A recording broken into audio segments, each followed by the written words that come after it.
Assalamu alaikum, my YouTube family. تو اللہ کے سوا کسی اور سے دعا کرتا ہے گویا وہ اسے خدا بنائے ہوئے ہے۔ یا علی مدد کا مطلب سادہ نہیں ہے، اس کا مطلب ہے کہ آپ نے مولا علی کو اللہ کے مقابلے پر خدا تصور کر لیا۔ نہیں جی ہم تو انہیں اللہ کا بندہ مانتے ہیں، نہیں جناب، قرآن تو یہ کہتا ہے کہ اللہ کا بندہ مان کے یا بغیر بندہ مان کے۔ جب تمہارا یہ عقیدہ ہے کہ اللہ کے سوا کوئی تمہاری تکلیف دور کر سکتا ہے، جی پیچھے اللہ ہی ہے، اچھا اللہ پیچھے رکھ رہے ہیں۔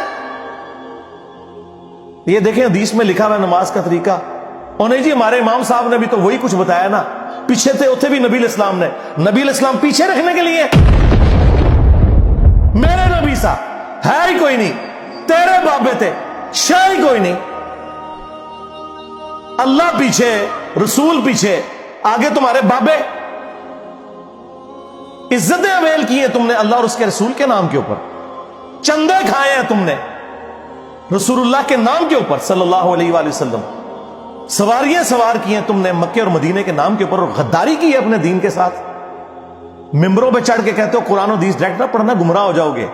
واہ، یہ کوئی یہودی یا نصرانی آ کے بات کرے ہم منہ توڑ دیں، جس طرح آج آگ لگانے کے اوپر قرآن کو ہمیں کتنا غصہ چڑھا ہوا ہے۔ تیرا مفتی ہر جمعے کو کھڑا ہو کے کہ قرآن اور بخاری ڈائریکٹ نہ پڑھنا گمراہ ہو جاؤ گے، آگ تو یہ لگا رہا ہے، وہ آگ تو ایک دن تھی، اس سے کوئی فرق نہیں پڑا۔ قرآن کے ملینز آف کاپیز دنیا میں موجود ہیں، ملینز آف حافظ قرآن ہے، قرآن کو کوئی آگ نہیں لگا سکتا، دنیا سے ختم نہیں کر سکتا۔